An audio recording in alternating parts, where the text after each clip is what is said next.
makes it possible for any startup to go global almost instantly. But the big question is, are local startup thinking global? My guest today will be discussing these and other issues. And also coming up are some tips to help you deal with the growing trend of phone addiction. And finally, our mobile app of the week is focused on an app that brings all your notifications together. My name is Chukwemeka Agbata, and this is Tech Trends.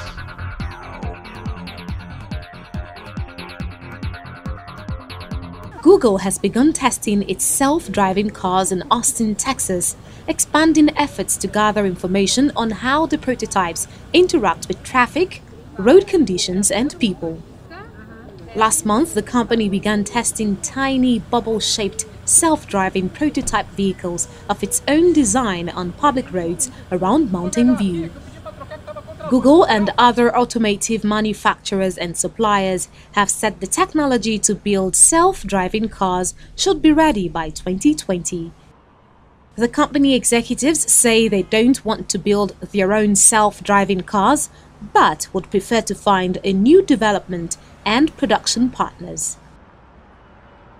However, most major multinational automakers are developing their own so-called automated vehicles that are designed to control major functions such as steering, brakes, and throttle without human effort.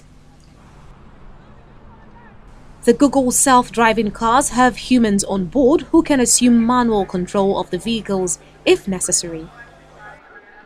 Austin resident Volmer Overton watched the prototype in action and said he was excited to learn about the new technology. That's going to be a really fun technology to follow. I think it's a lot more efficient than what we have out right now. A Google press release says the Texas Department of Transportation welcomes and supports Google's autonomous vehicle test in Austin.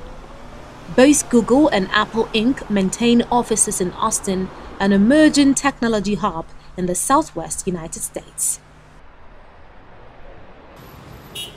Jakarta commuters can sit for hours in an unmoving vehicle or take long detours using different forms of transport to get to their destination on time. One of the most reliable ways to get around the chaos of transportation in Indonesia is with the help of Ojek, or motorbike taxis, which uses a smartphone technology that uses an app to lead Ojek drivers to their customers no matter where they are standing on the side of the busy road.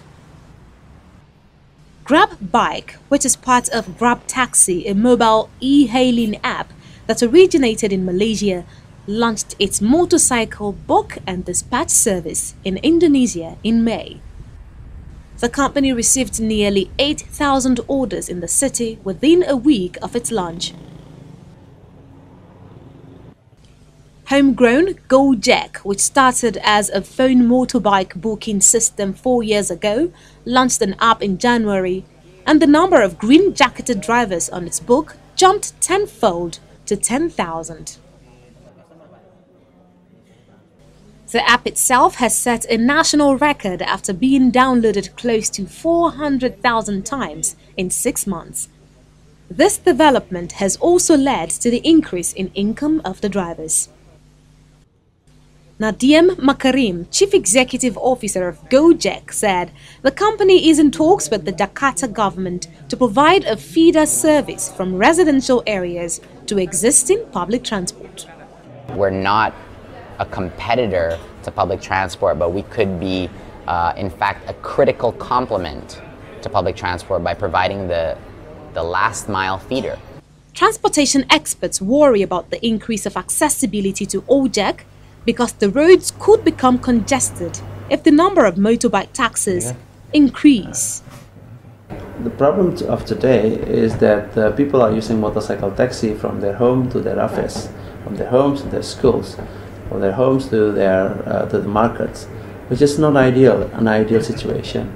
So in terms of technology, you'll be seeing that more and more appearing in our cities. But I think as a transportation planners, the government should look at that more carefully, making sure that if those services exist, they are serving as a feeder, not as a main transport service.